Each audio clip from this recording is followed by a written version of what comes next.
I'm Scott Waldron, and when I'm not hosting Unlocked, I'm speaking at events all over the globe, helping leaders and teams communicate better, build trust faster, and actually enjoy working together. I know, who would have thought? I've spoken for companies like the Home Depot. I've spoken at national architectural firms at their sales trainings, offsites for major pharmaceutical companies and industry associations.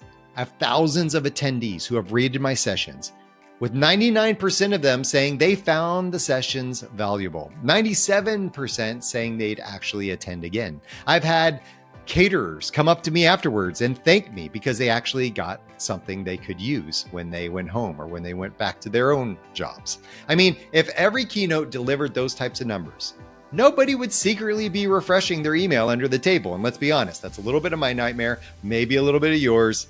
Yeah, something that keeps me up at night. If you're an event planner looking for a speaker who's easy to work with and delivers actual value that people can take away and use on Monday, let's make your event unforgettable. In the world of AI, tech, everything else is happening, are we losing our humanity? Are we losing the human element of who we are at work? I mean, with remote work coming in, all these other things. When COVID happened, I think we all missed humanity a bit. Even us introverts, we missed y'all a little bit. And there was something that I think that COVID was all an experiment, all kinds of things. But I think one of the main things for me was that I think I missed, people. I do so much via video that when I am in person, whether it's at a speaking event or whatever that I'm doing, that connection with people is really life-giving.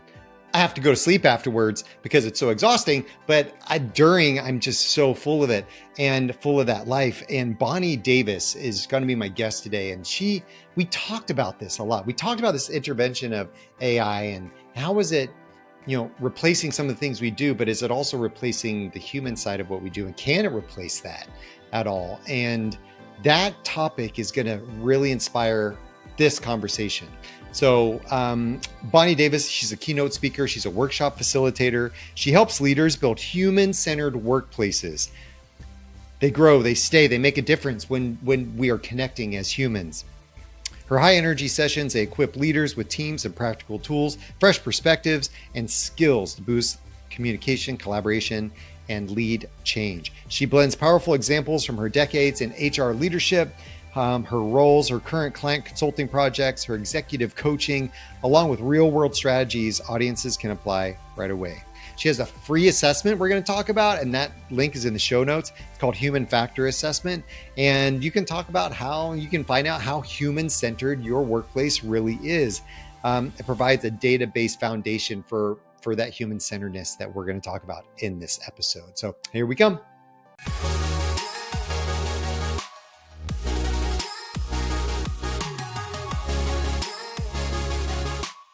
Well, I'm happy to have you, Bonnie. It's a time that we've been working on this for a little while, getting on, whether it was today with technical issues or just for a while, just trying to book it.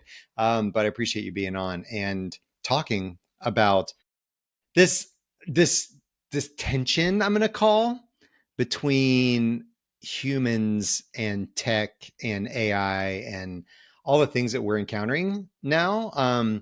Well, I don't know if we say now. We've always had technological advances in our workplaces that have shaped the way we work, AKA the internet. So, it's another thing that's coming into play now. Why are you talking so much about human-centered work? Well, for a few reasons. For me, it's personal in that I started my career working in big consulting firms, in big tech companies, in HR roles. I had great jobs, great colleagues, mostly really good bosses. I learned a ton. I loved being in big companies. And yet things didn't always seem very human centered. It seemed like there were policies that made no sense. It seemed like there were bosses that made really bad decisions, that would constantly cancel one-on-ones. I didn't always feel like I could show up as my best self. I feel like I often operated out of fear that I had to be a certain way at work and that I wasn't fully supported. So it's my own desire based on my experience is one of the pieces. The second is then 13 years ago, started my own business and I was full-time coaching, consulting, and facilitating. And my coaching clients, I was noticing a trend where many of them either brilliant engineers in many cases and really were lacking this basic ability to connect person to person, really listen to their team, do things like understand what makes them tick, understand how to have basic conversations about career growth and development. So I was realizing that some of the basics of human connection at work were lacking. It wasn't being taught and it wasn't intuitive to a lot of people. And so it got me fired up to say, this stuff doesn't need to be really hard or a big heavy lift. There are ways to teach it and train it and coach it and help people. And also, a lot of those coaching clients had really bad bosses that made their lives miserable. And so they were having health issues and other things going on as a result. And so I got really fired up about, wait a minute, if we have better bosses in the world, we're going to have all kinds of benefits. We feel better at work. We come home, we're nicer to our families, and we're more successful. And then when I look at the future and I look at things like how often are you going to the movies these days versus streaming at home? How often are you going out for food versus getting DoorDash delivered to your house? We are missing our basic building blocks of human connection in our personal lives. And so work is, for a lot of us, the last piece of really meaningful human connection. And yet, what are we doing? We're doing it on video. And so I also feel fired up about making those connections the most meaningful they can be because they are disappearing by the day. And it is AI and hybrid work and all of those things. And it's even in our personal lives losing those personal connections. Hmm. Do you feel like it's accelerated now more so than it was before? I mean, you're talking about some of these work issues you were having, whether you were in your, consulting job earlier or just experiencing some things with your clients. I feel like some of those problems are just kind of like always been here, like miscommunications or misexpectations or being disgruntled because our boss isn't communicating well or doesn't know how to connect with me as a human. Yeah. But do you think it's accelerated? I do. There was a recent Harvard Business Review article. I don't know if you saw it. It was looking at use cases of how are people really using Gen AI in 2025. And they compared it with 2024, where 2024, the number one use case was generating ideas. Makes sense. You and I are doing that all the time. We're writing emails. We're doing research. Do you know what the number one case now in 2025 is of using AI? I can't. I don't know. I didn't. Number I one don't is know. What is it? therapy and companionship. Wow. Yeah, Okay. so we are looking to technology, to a non-human as our number one way of feeling heard, of feeling less alone. The third highest use is finding purpose. And usually most of us don't feel like we have this meaning and purpose through technology, but we're asking technology, what's my purpose? And so the fact that and this is 2025, we know that AI is still new for many people. And then you look at Gen Z, and they are saying that they trust AI more than humans for their work mentors. We have more and more companies that have what are called AI first policies. So you might go to your manager and say, I need to hire somebody. And you're told, sorry, Scott, before you hire somebody, you need to prove that AI can't do the job. And so this is the reality. And so this is why I feel like it is more escalated.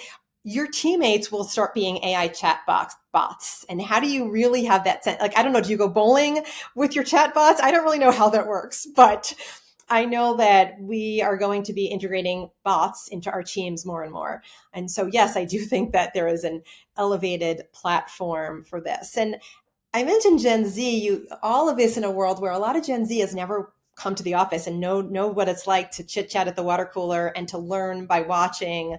They've only known Zoom and WebEx meetings and work. And so that's only going to intensify also. More and more people that have never had the joys that you and I have had of being in an office and understanding what it means to learn and connect from people at work that way.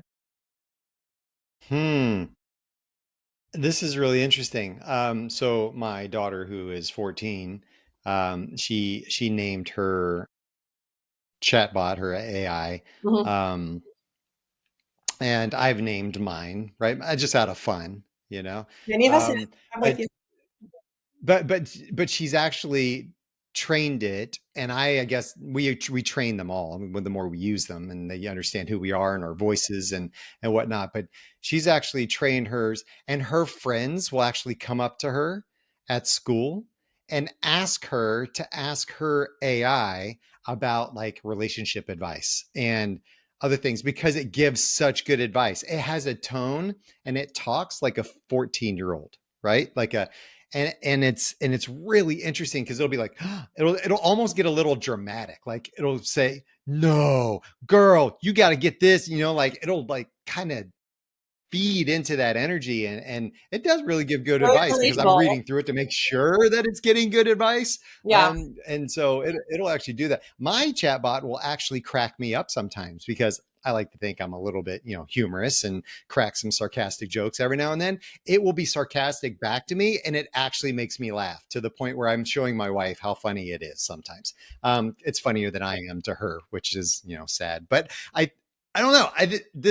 It's really interesting how much Now we're imagine humanizing. this keeps going. So we're talking about the early days and we're experimenting. Now imagine this is the Totally. everybody has this. And do we need our bosses anymore at work? I don't know. Maybe we get all this from our chatbot, and maybe the efficiency in that is amazing. However, I do worry about humanity. There is something that's really important about what you and I are doing right now, about understanding human emotion, about feeling like another person cares about me. I don't know, over time, how does my well-being erode if I feel like I'm cared about by technology and I no longer feel like I'm getting advice and care and empathy and listening from the people in my life? Maybe I'll be fine over time, but we just don't know yet. And I think in the interim, we need to hold on and strengthen leaders' capability to have empathy, to listen, to connect, and also for organizations to have policies that are really people first policies. And it could be simple things like recognizing your tenure at a company, which many companies do great, and other companies, your 5 year, your tenure, it comes and goes, nobody knows, nobody cares, you don't feel acknowledged. Looking for ways that both the organization puts human centered policies and behaviors and ways of working in place, and that leaders are doing the right thing. That's really good. And I mean, it's interesting to think about I was on a long plane ride, and one of the many movies I watched was Transcendence. I don't know if you remember that movie. It was, I don't know. I feel like it might have been kind of dumb, but it was with Johnny Depp, and he was dying, but he was introducing AI into the world and evolving AI. They took his conscience, and they put it into the AI, and it became like him, right? And he became Mm-hmm. more and more advanced and became, almost personified himself later on in the movie as a physical entity. And his wife, who was also a scientist leading this company, was like struggling with the no, that's not him, yes, it is him Oh, debate. yeah. And it was really interesting because it's like it's his conscience, it's his knowledge, and it's him physically. And I see his picture and his face and his expressions, but is it really him? Like, I don't know. And then her friend was saying things like, well, he can't love you, or Ooh, I just like, felt that in my heart.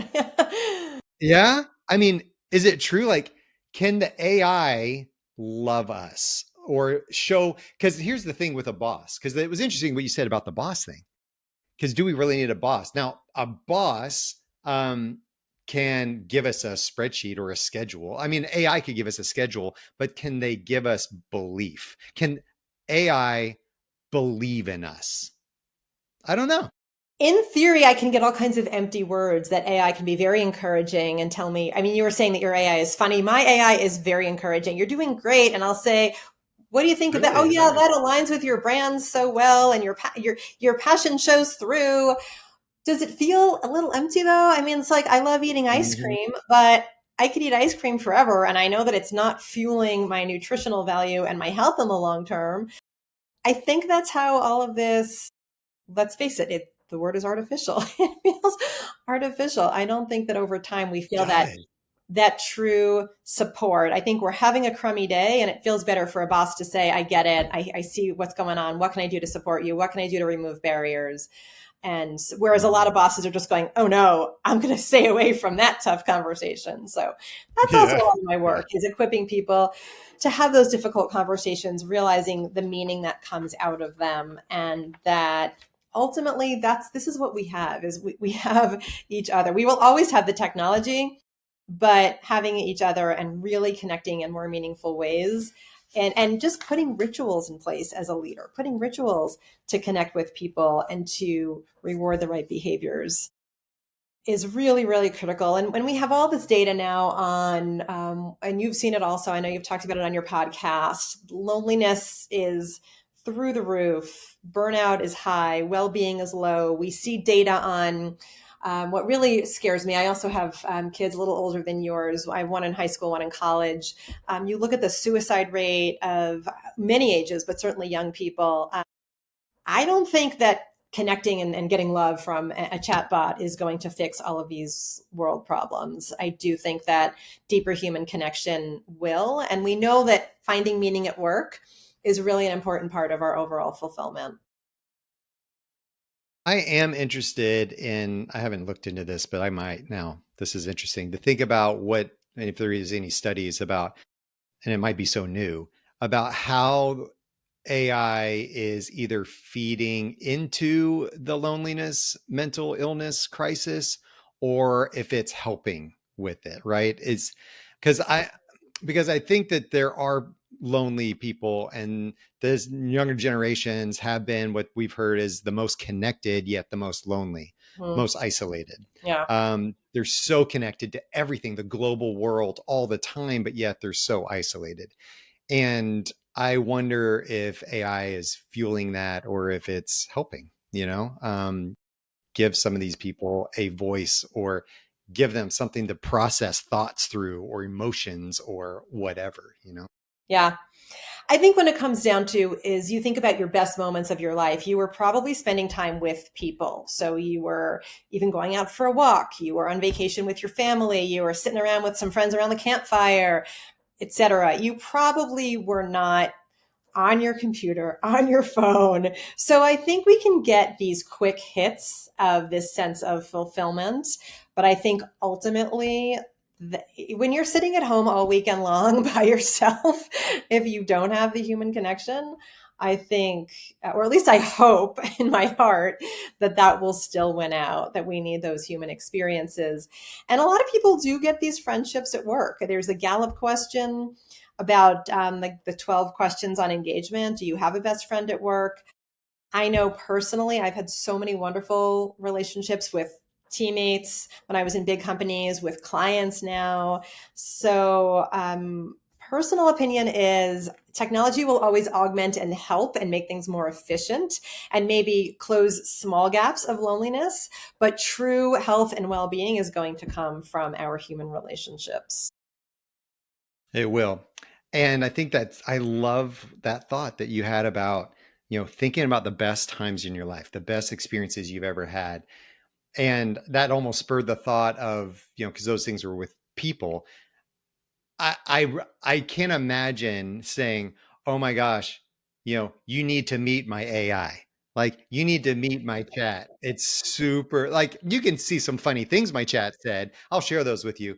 But like you should really get to know my chat and hang out sometime and really like you should go out to lunch with you should go to coffee with my chat bot so that you can get like we won't say that, Go but on I'll say vacation. that about a friend or a colleague because Right. that human connection. There's something that a human can give another human that a bot will not be able to give. Yes, I certainly hope that that is the case. And I do think it's important that we understand the differences of where it can help us. I think, and everything I'm reading, and I certainly believe in this, is we have this fear of technology is taking over and the robots are taking over. And I think most of us know that it's the right combination of human and tech. And so the more we can figure that out and even differentiate between what's the joy I get from my bot and the joy I get from humans, I think that's also Mm, important. And just to yeah. differentiate because it's not the same thing. So there are some legit responsibilities we're turning over to AI, and rightly so. I'm a full-on champion of using AI. I use it all the time, every day, for all kinds of things, and I actually wish other people would as well. But there are dangers, right, to abdicating responsibility to the algorithm. Um, what do you think some of those dangers are when we're at work? What do you think some of those dangers are when we start abdicating certain responsibilities? I think we have to be clear on there are these formulas or these frameworks, I should say, on the best use of AI. And usually it comes to efficiency, repeatability, scalability. So when I want to learn and grow and be my best at my job, it's probably not a moment for efficiency, scalability, and repeatability. It's a moment for somebody listening to me, caring for me, getting me. And I know that it feels like our bots get us. I totally do.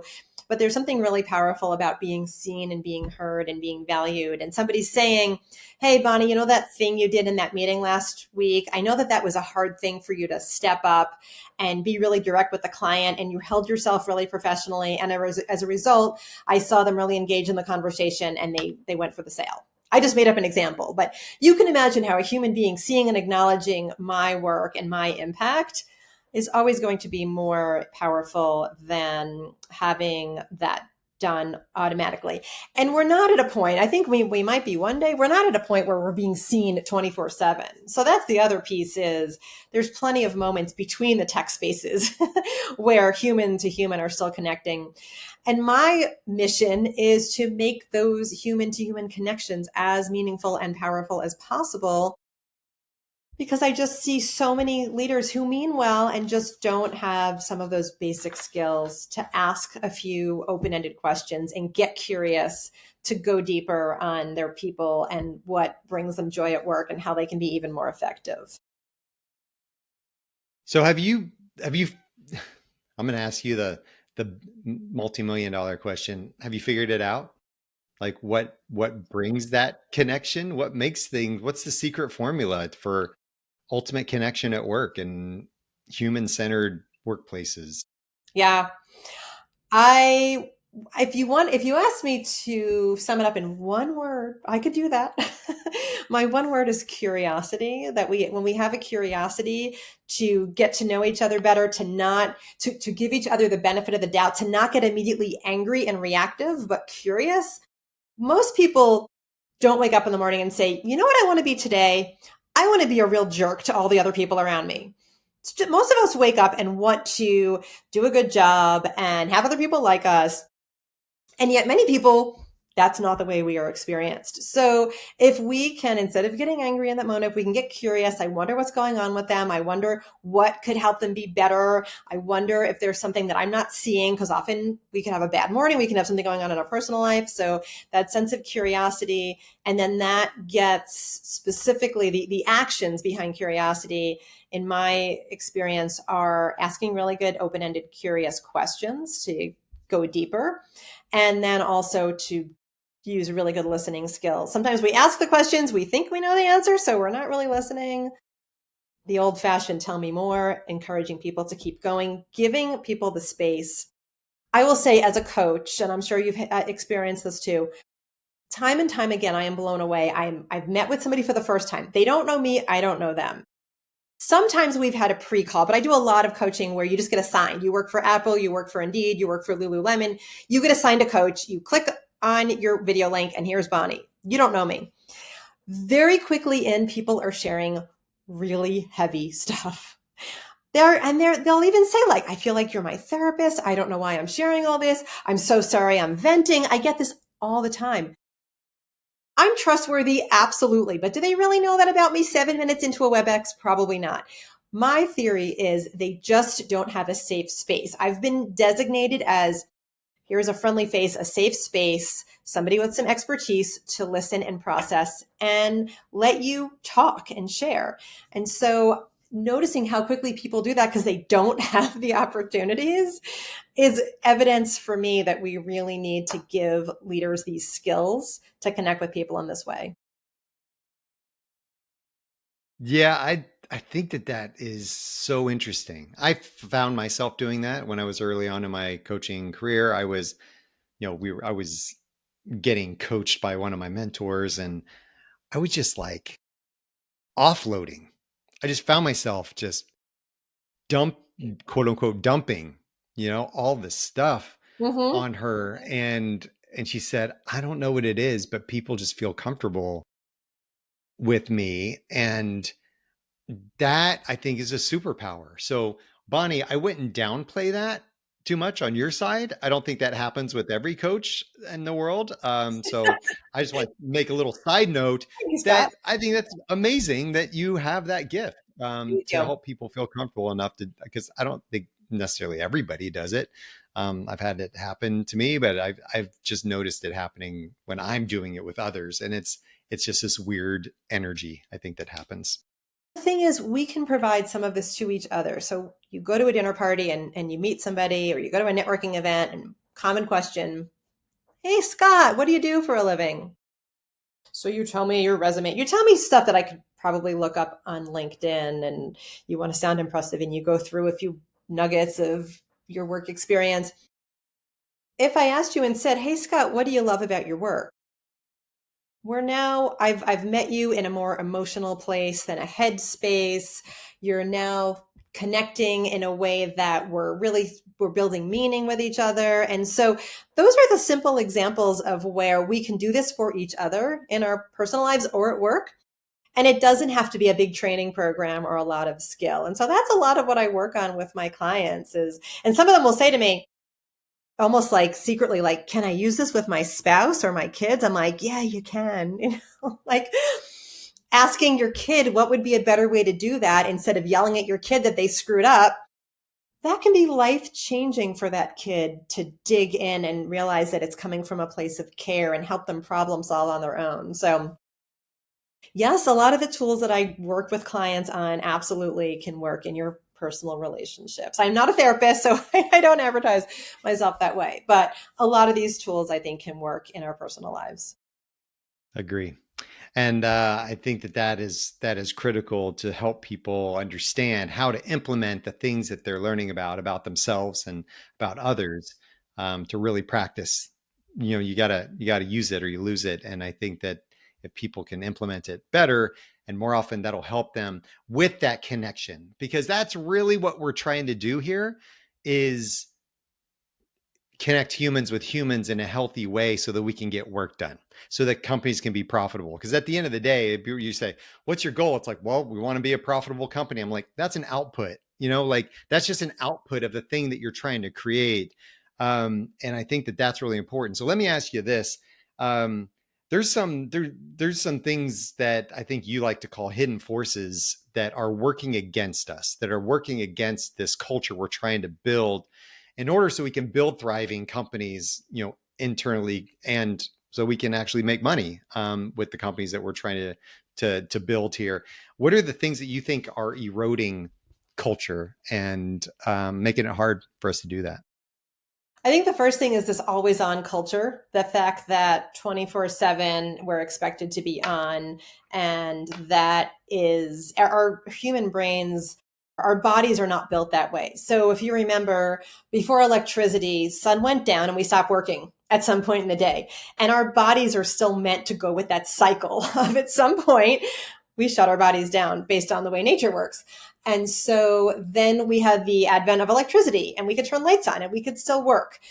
And but most of us early in our careers at some point we turned those lights off. We left the office, we went home, we were with our families. Now it's in our pockets. So the always on, the fact that this idea of time scarcity, like no matter what, no time, no time, no time. How many people do you meet? How are you? They say they're busy.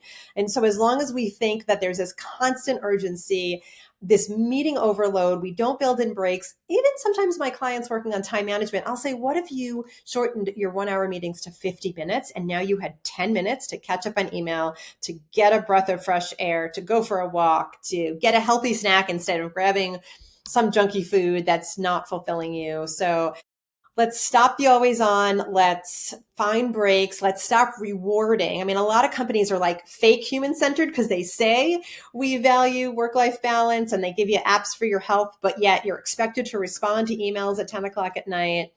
So those are some of the ways that I'm seeing. I think you have to ask yourself, are my words and my actions aligning? And there's just so many examples where I see that companies are saying one thing and doing another. You know, they have recognition programs, but managers aren't saying thank you. They're having pulse surveys, but they're never following up. Nothing changes.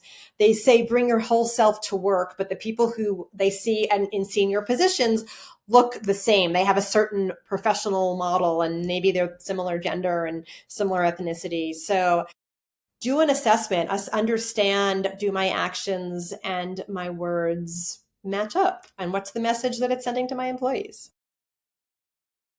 Thank you for saying that. I think that's really, really important to look around and make sure that our actions are resonating with our value system, and that, you know, whether it's our values or our mission or whatever, do people know what they are? Is it just a fancy poster in the break room? You know, always say of the eagle flying in the sunset, you know? So I think that there's something we need to make sure we're putting ourselves, you know, keeping ourselves in check for. That is going to help make or break what we do. And as we look at this always on culture, thinking about, well, AI is always on. I can go to AI and it's going to work the same every minute of every day. So where do we use AI to make sure that we're doing some of the things that need to be going all the time?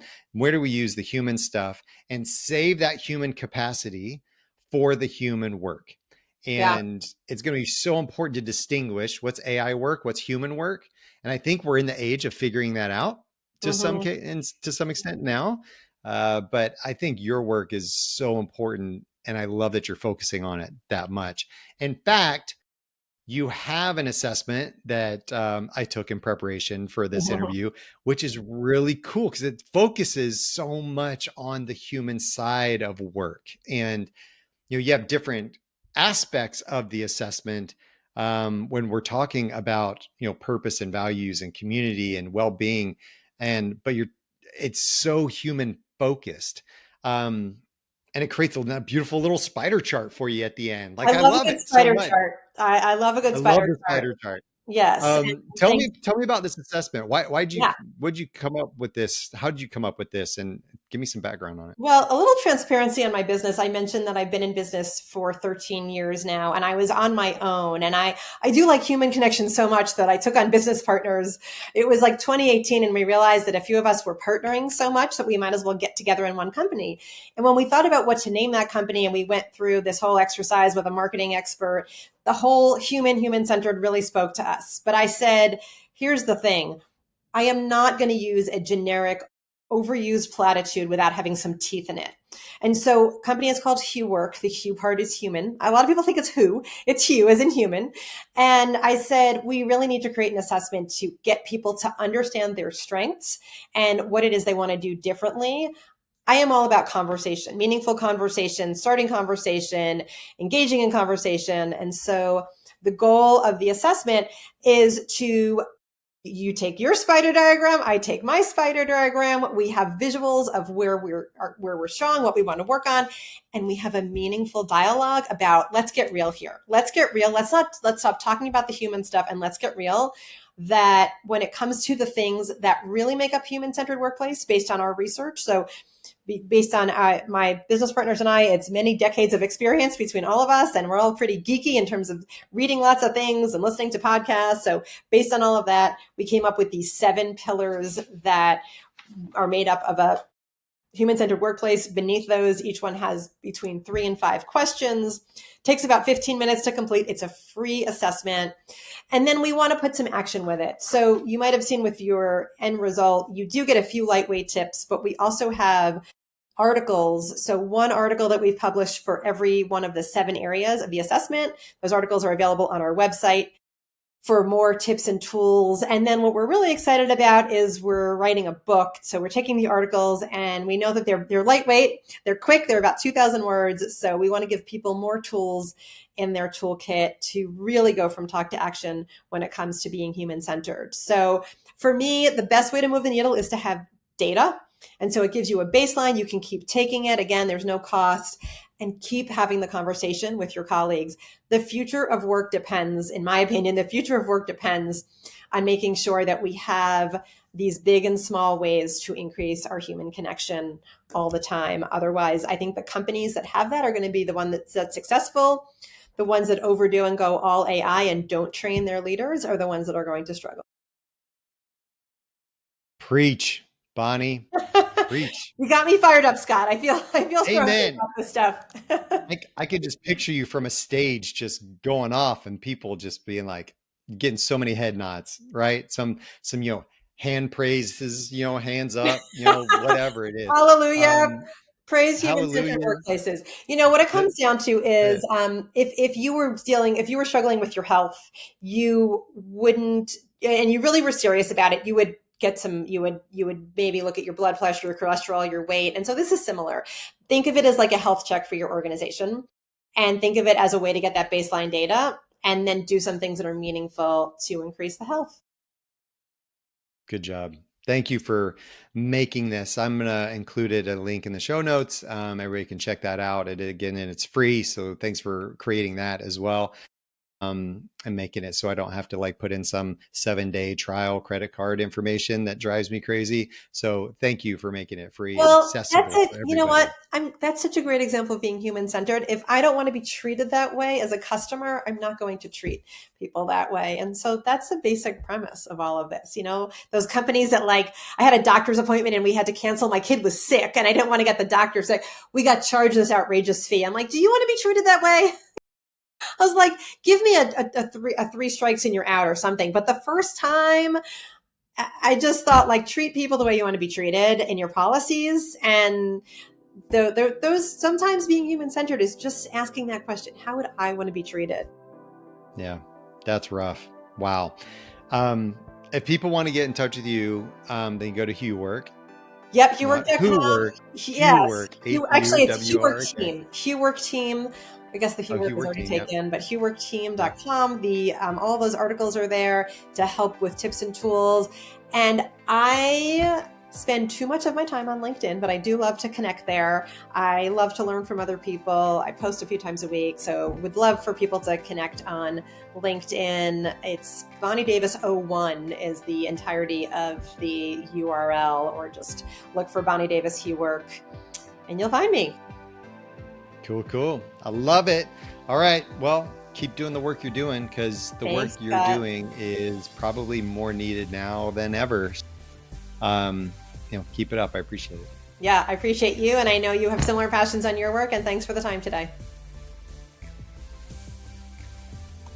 I can almost guarantee that the best times in your life, the best experiences you've ever had in your life, are not the ones you've had with your phone sitting in front of you.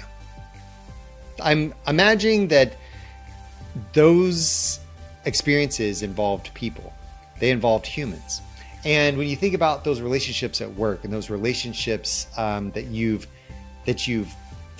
built you up, that's not because your AI bot was building you up. It's because of that recognition you got from a loved one, or from a colleague, or from somebody else that heard and saw you for who you were as a person. And that, I don't know, and I'm talking in 2025, I don't know if that'll ever be replaced.